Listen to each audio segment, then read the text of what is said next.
नमस्कार, हिंदी की वीडियो में आप सभी का स्वागत है।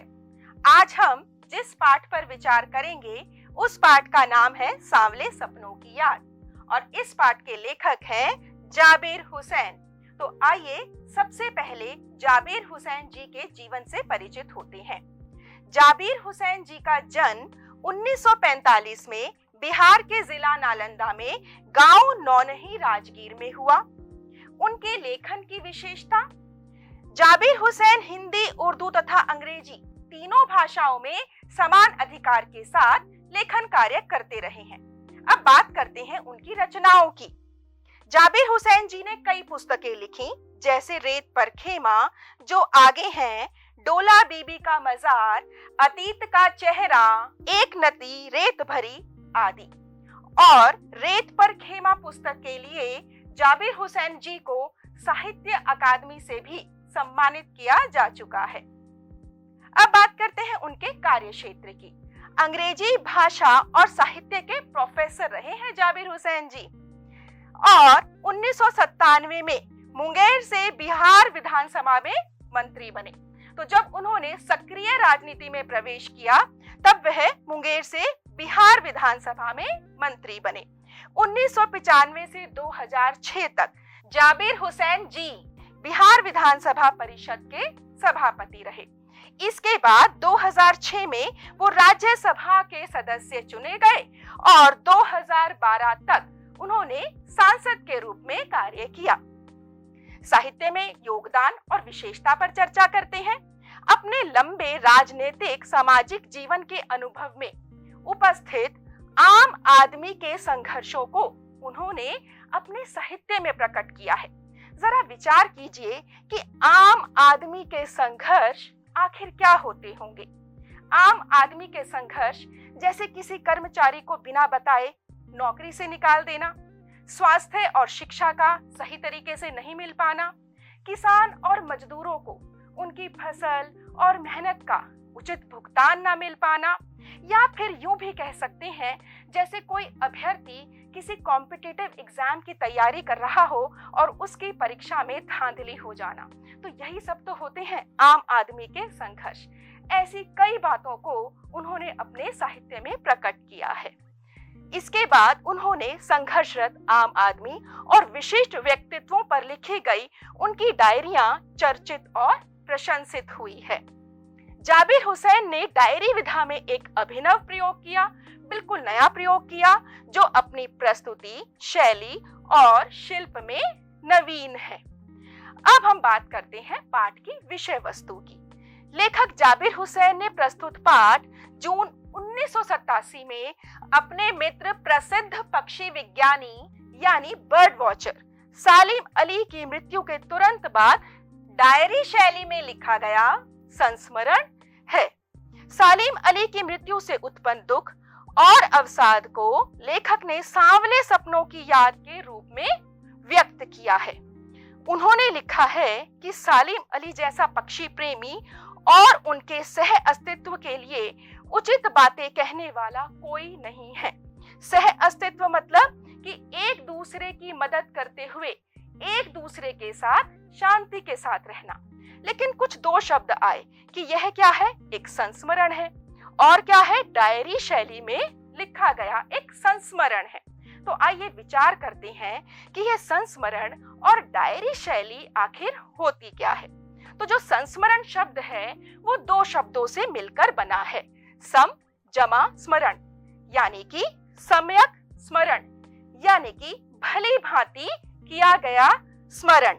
किसी घटना, किसी व्यक्ति अथवा वस्तु की स्मृति के आधार पर कलात्मक वर्णन करना ही सम्यक स्मरण कहलाता है।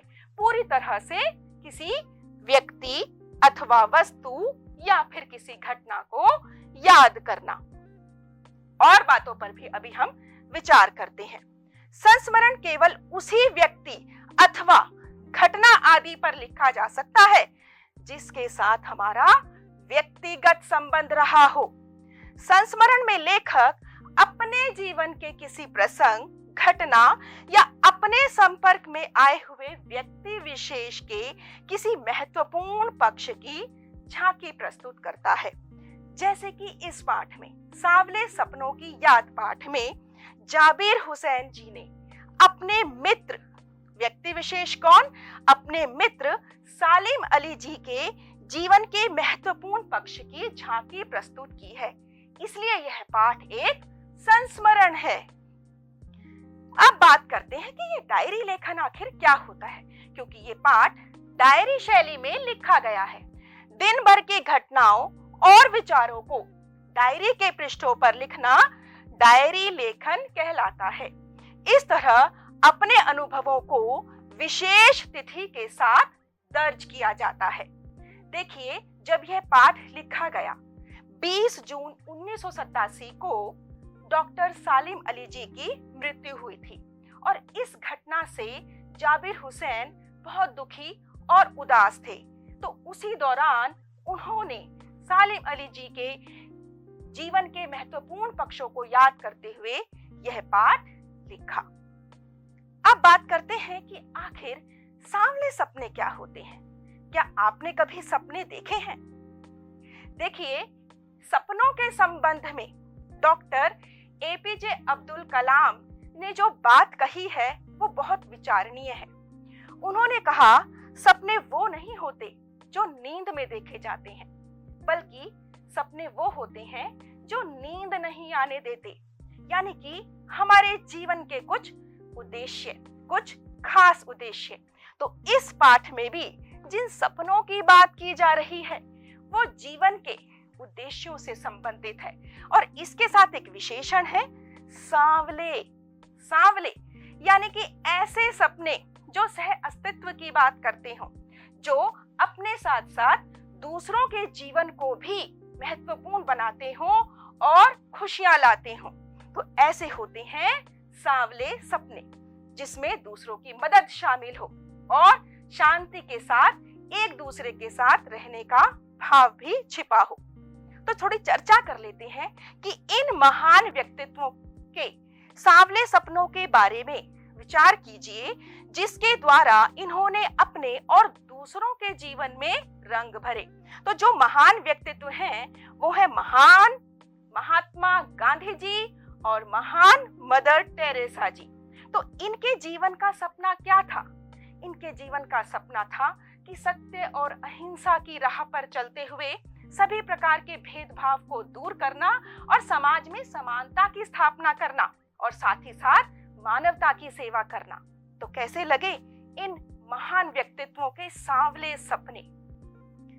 अब बात करते हैं कि क्योंकि हमने पाठ को समझ लिया कि डॉक्टर सालिम अली के सपने और जाबिर हुसैन जी कुछ याद कर रहे हैं, तो कुछ प्रश्नों के जवाब देते हैं और समझते हैं पाठ के शीर्षक को। सांवले सपने किसके? बिल्कुल सही, सांवले सपने सालिम अली जी के। सपनों का संबंध किससे है? तो सालिम अली जी के सपनों का संबंध है पक्षियों की देखभाल और सुरक्षा से। अब इन सपनों को, जो भी सपनों की हम बात कर रहे हैं, उन्हें याद कौन कर रहा है? क्योंकि यह पाठ एक संस्मरण है, तो उन सपनों को याद कर रहे हैं हमारे लेखक जाबिर हुसैन जी। तो अब हम यह विचार करते हैं कि सालिम अली के जीवन का आखिर सांवला सपना क्या था। तो सबसे पहले पक्षियों से प्रेम करना, दूसरा पक्षियों और पर्यावरण की देखभाल करना और तीसरा पक्षियों की सुरक्षा करना। तो इस पाठ में हम विस्तार से जानेंगे कि आखिर सालिम अली जी को पक्षियों से प्रेम कैसे हुआ, उन्होंने पक्षियों की सुरक्षा कैसे की, कैसे बने वो प्रसिद्ध बर्ड वॉचर और कैसे वो पर्यावरण के प्रति चिंतित रहे और ताउम्र पर्यावरण की देखभाल करते रहे। तो इसी के साथ अब है आपकी बारी, कुछ प्रश्न आपके लिए। जाबिर हुसैन ने यह पाठ किस महान व्यक्तित्व के जीवन को याद करते हुए लिखा है? Mahatma Gandhi, Abraham Lincoln, doctor APJ Abdul Kalam, doctor Salim Ali? आप तुरंत बता देंगे कि उत्तर है डॉक्टर सालिम अली। इसी तरह दूसरा प्रश्न है, जाबिर हुसैन ने मुख्यतः किस विषय पर लेखन कार्य किया है? आम आदमी के संघर्ष पर, पक्षी और पर्यावरण पर, धर्म और अध्यात्म पर, विज्ञान और आविष्कार पर। जरा सोचिए, जाबिर हुसैन ने मुख्यतः किस विषय पर लेखन कार्य किया है?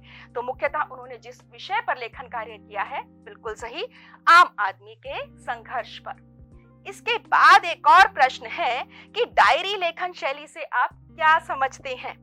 अपने अनुभवों को विशेष तिथि के साथ दर्ज करना, या दूसरों के जीवन के बारे में लिखना, या अपने जीवन की घटनाओं को याद करना, या अपने आसपास की समस्याओं पर विचार करना? बिल्कुल सही, अपने अनुभवों को विशेष तिथि के साथ दर्ज करना।